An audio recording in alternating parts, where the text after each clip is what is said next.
Become a member and support the channel. Old World Tactics, Battle Reports, the 2 Plus Podcast. Welcome back, guys, to another episode of the 2 Plus Podcast. I'm Paddy, and today I'm going to share with you another tactics video from a recent game with Alex, who's the other half of this podcast, and my brother. He is running his Beastmen at the top here, and down below are my trusty Wood Elves. What I'm going to show in this video is how to use difficult terrain to your advantage. In particular, how to stop enemy charges and to force really bad failed charges. You can see some difficult terrain down here, which as a Wood Elf, I am living in. But what is really interesting with difficult terrain is the interaction between a failed charge and difficult terrain. A failed charge is already really bad and hamstrings your movement, but when you incorporate dangerous or difficult terrain into it, then it is even worse. So we'll get stuck into that in this video.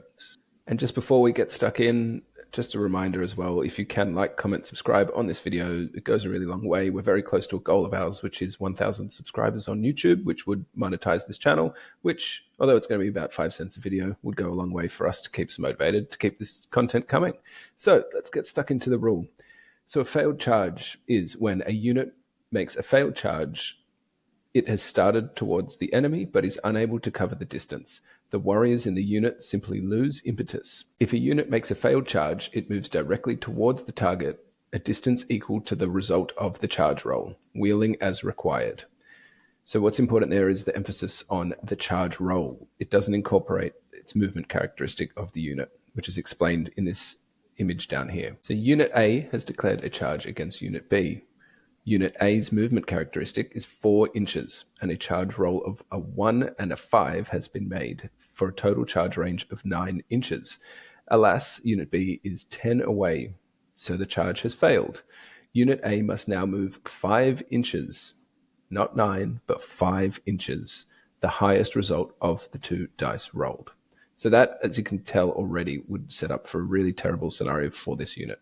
But when you incorporate difficult terrain into the scenario, difficult terrain includes any rough ground that might cause those attempting to cross it to struggle. This can include scrub, rocky ground, shallow streams or fords, even thick mud. And what we're about to see in this example that I'm going to show, most woods will also count as difficult terrain. If any part of the unit moves through difficult terrain, that unit suffers a -1 modifier to its movement characteristic to a minimum of 1. The modifier is applied whether the unit begins its movement in difficult terrain, passes through difficult terrain during its movement, or ends its movement in difficult terrain. Now, this is where it gets really spicy. Should a unit charge through a difficult terrain, it makes its charge roll as normal by rolling 2d6, but must discard the highest result rather than the lowest. Therefore, when charging through terrain, the lowest result is the result of the charge roll. The charge roll as described in a failed charge. So rather than taking the high dice on a failed charge, you take the low dice. Now that could be as low as a 1, which we're about to see in this example. So Alex's Dragon Ogres and Shaggoth are setting up to charge 2 of my units. His Dragon Ogres have to charge probably, I think this was about 7 inches. They were going to make it, so be it. The Shaggoth, though, declaring a charge on the Treekin, which were a good 12 inches away or so, maybe 11. But it's a long bomb charge for a unit going through difficult terrain. This was a pillar of fire, so counts as dangerous terrain, but doesn't block line of sight for anyone that's watching as well. So let's see what happens with the charge roll. The Dragon Ogres make it, so be it. My Glade Guard are going to get cooked.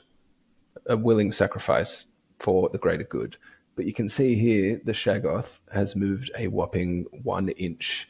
So I think Alex needed a 4 on the low dice out of his 2 dice. He rolled a 5 and a 1.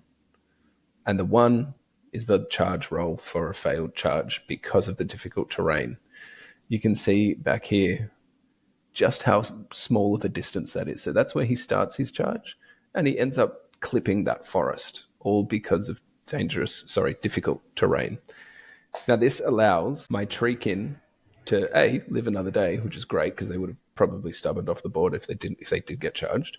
but it allows them to then be aggressive and charge into the dragon ogres, which you can see here, combining with 2 wild riders in the rear.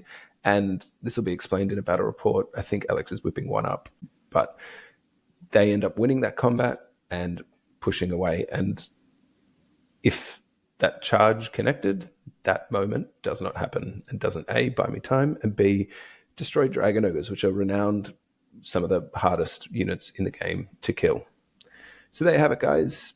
Difficult terrain can be anyone's best friend, not just wood elves. So I encourage everyone to give it a go. If you can manipulate it and force a charge, when they roll that 1, it is a game changer. But not only that, it also wasted this Shaggoth's turn. It's an expensive unit. It's a very efficient unit, but it's still very expensive, and it moved 1 inch for a turn. That's a win in itself for me from Treekin, which aren't the most threatening unit in the game, but they ended up being a force in the game because of this interaction, which all happened because he failed that charge. You don't have to be a wood elf. Anyone can sit in a forest and tease the enemy to come and charge you. Thanks for watching. As I said, like, comment, subscribe. It really goes a long way. And if you want to take the extra step, we have a Patreon and a YouTube membership that's just been set up. Details to that are in the description of this video and also on our YouTube page. So thanks again for watching. We'll be back soon.